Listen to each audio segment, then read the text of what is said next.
Hello everyone, my dear students, you're welcome on my channel हर घर English. अब हम आपके साथ यहाँ पर डिस्कस करने वाले हैं प्रीवियस ईयर का paper second. MA first semester वालों के लिए तो बहुत ज़्यादा मोस्ट इम्पोर्टेंट है वीडियो, तो सभी स्टूडेंट्स जितने भी हमारे इस चैनल को या इस वीडियो को देख रहे हैं जल्दी से लाइक सब्सक्राइब शेयर करिए और आगे बढ़िए, ठीक है। और बिना स्किप किए आप पूरी वीडियो ध्यान से देखिएगा, एक एक क्वेश्चन एक एक टॉपिक आपके लिए मोस्ट इम्पोर्टेंट है। चलिए डिस्कस करते हैं। Let's start now. Indian English poetry paper second का नाम है Indian English poetry MA first semester. Okay, ये आप देख भी रहे होंगे। आपको 75 मार्क्स का पेपर देखने को मिलेगा क्योंकि 25 मार्क्स आपको कॉलेज की तरफ से प्रोजेक्ट फाइल पर दिए जाते हैं। इसकी यूनिट भी 6 यूनिट्स में ये डिवाइड है पेपर। फर्स्ट यूनिट के टॉपिक आप देख लीजिए। पहला है कॉन्सेप्ट। कॉन्सेप्ट में आपके सब टॉपिक हैं post modernism, post colonialism and it's influence on Indian writing in English. Second subtopic, Indianness in Indian English poetry.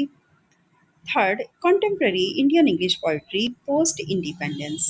Okay, and the fourth is experimental poetry. For topic आपका experimental poetry है। Next देखते हैं second unit में हमारे क्या है। Second unit poetry translation. Poetry translation किनका किया जा रहा है? रविन्द्रनाथ टैगोर का गीतांजलि इंग्लिश वर्जन। इसमें आप रविन्द्रनाथ टैगोर की गीतांजलि को पढ़ेंगे, उनका इंग्लिश वर्जन पढ़ेंगे, ओके, जो ट्रांसलेट की गई थी इंग्लिश में। Third unit poetry part A. Third unit को दो पार्ट में डिवाइड किया गया है, part A part B. Okay, third unit के पार्ट ए में हम पढ़ेंगे तोरूदत्त। तोरूदत्त की जो पोयम है अवर कैजुरना ट्री, इसका डिस्कशन किया गया है। इसको यहाँ पर टेक्स्ट दिया गया है। ओके, सेकंड ए के रामानुजन की poem A love for a wife. Love poem for a wife, इसका टेक्स्ट है, आपको ये पढ़ना है और इसके लॉन्ग क्वेश्चन प्रिपेयर करने हैं। अब बात आती है आपकी फोर्थ यूनिट की। फोर्थ यूनिट क्योंकि मैंने अभी बताया कि पार्ट पोएट्री का ही पार्ट बी है। इसमें आपके पहले हमारे जो है पॉइंट हैं वो है are Partha Sarathi. Are Parthasarathy की poem, famous poem exile from home coming. Second writer, second point is the Sarojini Naidu. Sarojini Naidu poem is palanquin and bearer. Okay, ये आपके दो राइटर यानी कि दो पॉइंट हैं और इनकी दो पोयम आपको पार्ट बी में रखी हुई मिलेंगी। बात करते हैं अपनी यूनिट फिफ्थ की, पोइट्री पार्ट सी। इसमें हम देखेंगे कमला दास को। कमला दास एक बहुत ही फेमस पोइट हैं जिन्होंने लिखा था introduction and the looking glass. Introduction अलग पोयम है और द लुकिंग ग्लास अलग है। इन दोनों पोयम को आपको यहाँ पर स्टडी करना है। Next, Nissim Ezekiel, night of the scorpion. ये शायद आपने अपने इंटर तक के लेवल पे कहीं पर पढ़ा होगा। नाइट ऑफ द स्कॉर्पियन बहुत अच्छी पोयम है, आप इसको पढ़ेंगे तो आपको मज़ा आने वाला है। पोएट्री पार्ट डी, देखिए पोएट्री को यहाँ पर 4 पार्ट्स में डिवाइड किया गया, A B C D. Okay, तो 6 यूनिट हमारी फिर से आ गई पोएट्री पार्ट डी। इस तरह से यहाँ पर हम 6 यूनिट में देखेंगे हमारे जो पोइट हैं वो है शिव के कुमार, जिनकी पोयम है pilgrimage. And the next poet Dom Moraes. Dom Moraes की poem bells for William Wordsworth. ये आपको पार्ट डी में देखने को मिलेंगे, 2 पोइट 2 पोयम। एक चीज़ पर आप फोकस करिएगा। देखिए शुरू में हमने क्या किया, अपने कॉन्सेप्ट को क्लियर किया। उसके बाद जैसे ही आप चलते हैं सेकंड यूनिट की तरफ, तो सेकंड यूनिट में आपका पोएट्री को ट्रांसलेशन वर्जन आता है, लेकिन वो रविन्द्रनाथ टैगोर की पोयम गीतांजलि है, जिसका ये इंग्लिश वर्जन यहाँ पर आपको देखने को मिलेगा। थर्ड यूनिट से अब आपकी पोएट्री 4 पार्ट्स में डिवाइड हो रही है, part A, part B, part C and part D. और इसी तरह आपकी यूनिट भी हैं, third, fourth, fifth, six. Understood. उसके बाद आप एक चीज़ पर और ध्यान दीजिए कि आपके 2 पॉइंट हैं और उनकी एक-एक आपको पोयम यहाँ पर स्टडी करनी है, ठीक है? 2 पॉइंट हैं तो 2 पोयम हैं, यानी एक इंडिविजुअल और दूसरे पॉइंट की इंडिविजुअल पोयम। इस तरह से 2 पॉइंट 2 पोयम लेकर के चल रहे हैं। हाँ, अगर हम कमला दास की बात करें तो उनकी 2 पोयम आप यहाँ पर जो है वो करेंगे स्टडी, जिसमें पहली है इंट्रोडक्शन, दूसरी है द लुकिंग ग्लास। अंडरस्टूड। अब देखिए ये तो हो गया हमारा सिलेबस। जैसा कि मैंने हमेशा से कहा है कि सिलेबस को स्टडी करके फिर अगर हम क्वेश्चन पेपर को समझेंगे तो हमें ईजी रहेगा, ठीक है। क्वेश्चन पेपर को समझने से पहले अब जल्दी से आप चैनल को सबसे पहले शेयर करिए। आप लोग शेयर नहीं करते, सब्सक्राइब नहीं करते और देख करके ऐसे ही निकल जाते हैं, ये बहुत बुरी बात है। हम इस तरह करेंगे तो चैनल पे अपने जो है अच्छी-अच्छी वीडियो डालना, अपलोड करना बंद कर देंगे, ओके? चलिए देखते हैं MA semester first examination 2025 to 2026 English literature paper second Indian English poetry. Timing आपका 2 आवर्स ही रहेगा। मैक्सिमम मार्क्स आपके 75 हैं। पहले हम नोट पढ़ लेते हैं। This question paper is divided into 3 section A, B and C. ये क्वेश्चन पेपर 3 पार्ट में डिवाइड किया गया है A, B and C section में। Follow instructions given in each section. और प्रत्येक सेक्शन के सामने उसके इंस्ट्रक्शन को आपको फॉलो करना है। Section A, B and C are of 9, 36 and 30 marks. इसमें मार्क्स भी डिवाइड कर दिए गए हैं। ए के 9 हैं, बी के 36 एंड सी के 30 मार्क्स हैं। The candidates are required to answer only in serial order. Candidates से ये रिक्वायरमेंट की जाती है कि आप आंसर को सीरियल ऑर्डर में दीजिएगा। If there are many parts of a question, answer them in continuation. अगर बहुत सारे पार्ट हैं किसी क्वेश्चन के तो उनके आंसर भी उसी तरह से लगातार आप उनको देते हुए आगे बढ़िए। Section A, very short answer type question. Note पहले हम स्टडी कर लेते हैं, नोट पहले रीड कर लेते हैं। This section contains only one question which consists of 5 sub questions. Attempt any 3 sub questions from this section. पहला section very short answer type question का है, जिसमें कि आपको 5 सब क्वेश्चंस दिए गए हैं और इसमें से केवल आपको 3 क्वेश्चंस अटेम्प्ट करने हैं। प्रत्येक क्वेश्चन के मार्क्स 3 मार्क्स सबके इक्वल हैं, ये भी ध्यान दीजिएगा। वर्ड लिमिट इसमें अगर हम बात करें तो word limit for each sub section is 50 words. सबके कितने मार्क्स हैं, सब क्वेश्चन के कितनी वर्ड लिमिट में आपको लिखना है, 50 वर्ड्स में लिखना है और सबके मार्क्स 3 मार्क्स हैं। 3 3 are 9, तो इसका मतलब कुल मिलाकर के आपको सेक्शन ए में 9 मार्क्स यहाँ पर गेन करने हैं।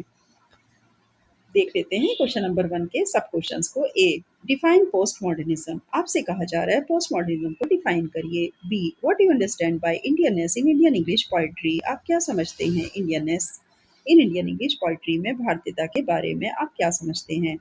C, what is the main theme of the night of the scorpion by Nissim Ezekiel. Nissim Ezekiel की ये पोएम जिसका नाम है the night of the scorpion, इसकी मेन थीम क्या है। D, briefly right about the plankton bearers.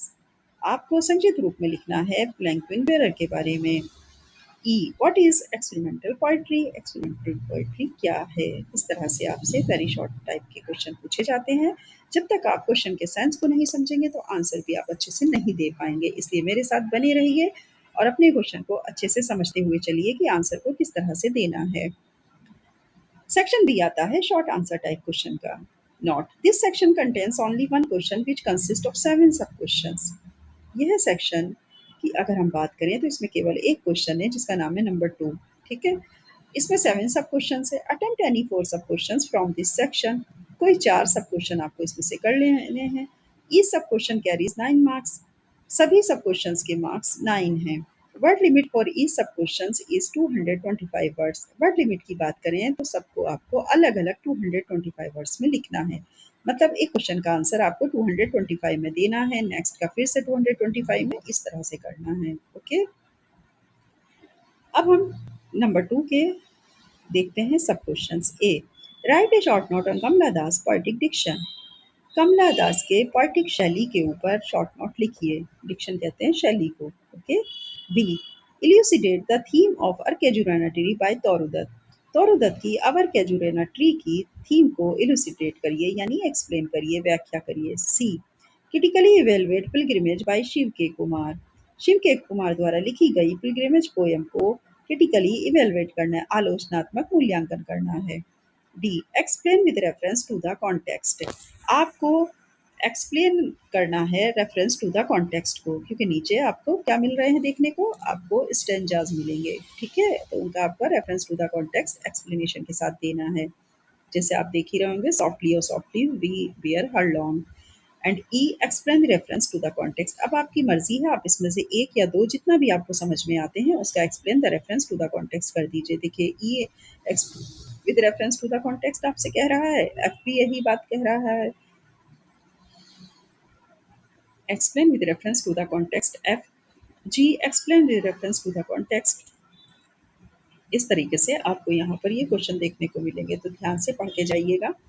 हालांकि करने तो आप जानते हैं कि केवल 4 ही क्वेश्चन थे इसमें, तो अगर ओनली 4 क्वेश्चन आपके स्टार्टिंग वाले याद हैं और मान लीजिए आप नहीं पहचान पा रहे हैं रेफरेंस कॉन्टेक्स्ट वाले क्वेश्चंस को, तो उनको ना करके फिर आप ये चारों क्वेश्चन थ्योरी वाले कर सकते हैं। तीनों क्वेश्चन थ्योरी वाले कर दीजिए और एक क्वेश्चन आपका रेफरेंस टू कॉन्टेक्स्ट हो जाएगा, तो 4 क्वेश्चन इस तरह से आप अटेम्प्ट कर सकते हैं।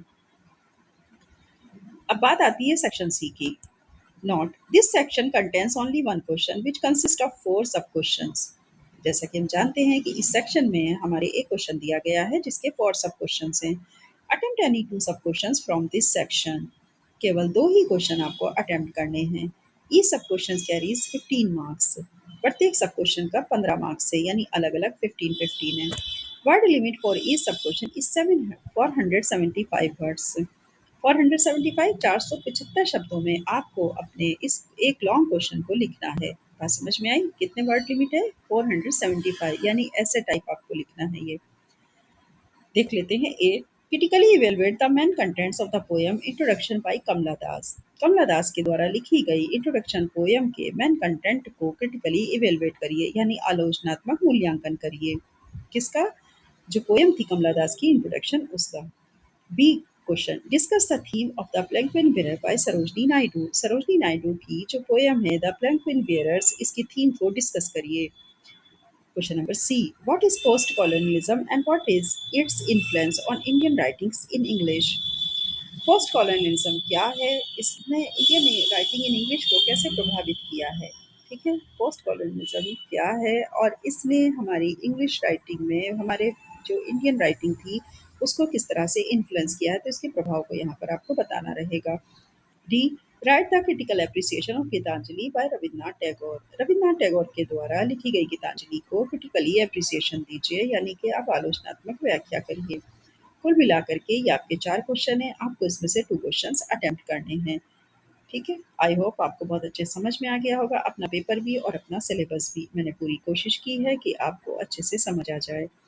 अगर फिर भी आपके कोई डाउट्स हैं तो आप हमें कमेंट्स बॉक्स में लिख करके ज़रूर दे सकते हैं। साथ ही अब मैं आपसे यही कहना चाहूँगी कि अगर आप चाहते हैं कि मैं आपके लिए इसी तरह अच्छी वीडियो लेकर के आऊँ लॉन्ग आंसर टाइप क्वेश्चन के लिए, आप हमारी प्रीवियस वीडियो को देखिए। प्लेलिस्ट में अपने पेपर के नाम के अकॉर्डिंग अगर आप प्लेलिस्ट देखेंगे तो आपको हर प्लेलिस्ट में अपने नाम के पेपर के अकॉर्डिंग सारा कंटेंट मिलेगा, सभी पॉइंट, उनका वर्क और प्लस लॉन्ग क्वेश्चन को कैसे अटेम्प्ट करना है। हमने क्योंकि इस चैनल पर सिर्फ लॉन्ग क्वेश्चन ही टारगेट किए हैं ताकि आप इन लॉन्ग क्वेश्चन से अपना एडवांटेजेस ले सकें। क्योंकि बीए एमए स्टूडेंट्स हमेशा ध्यान रखिएगा, आपके लॉन्ग क्वेश्चन पूछे जाते हैं तो आप लॉन्ग क्वेश्चन को ज़्यादा ध्यान से देखिए। और अगर कोई स्टूडेंट टीजीटी पीजीटी की तैयारी कर रहा है, नेट के एग्ज़ाम की प्रिपरेशन कर रहा है, तो वो लॉन्ग क्वेश्चन उसको भी हेल्प करेंगे ताकि उसका कॉन्सेप्ट क्लियर हो जाए। अगर उसने कोई वर्क नहीं पढ़ा है तो वो ज़रूर हमारे इस चैनल पर आए, लॉन्ग क्वेश्चन को देखे और फिर उस लॉन्ग क्वेश्चन के अकॉर्डिंग अपने कॉन्सेप्ट को क्लियर करे और फिर एमसीक्यूज भी लगा सकते हैं। ठीक है, चलिए अब मैं आपको यही एडवाइस देना चाहूँगी कि आप हमारे इस चैनल को ज़्यादा से ज़्यादा अपने दोस्तों तक पहुँचाइए ताकि वो फ्री में एक अच्छी प्रिपरेशन करके एक अच्छा स्कोर अचीव कर सकें। ओके डियर स्टूडेंट्स, इसी के साथ अब मैं आपको कहती हूँ ऑल द बेस्ट। अगर आप चाहते हैं कि आपकी किसी टॉपिक के ऊपर मैं वीडियो बनाऊँ तो वो टॉपिक मुझे कमेंट्स बॉक्स में ज़रूर लिख करके बताइएगा।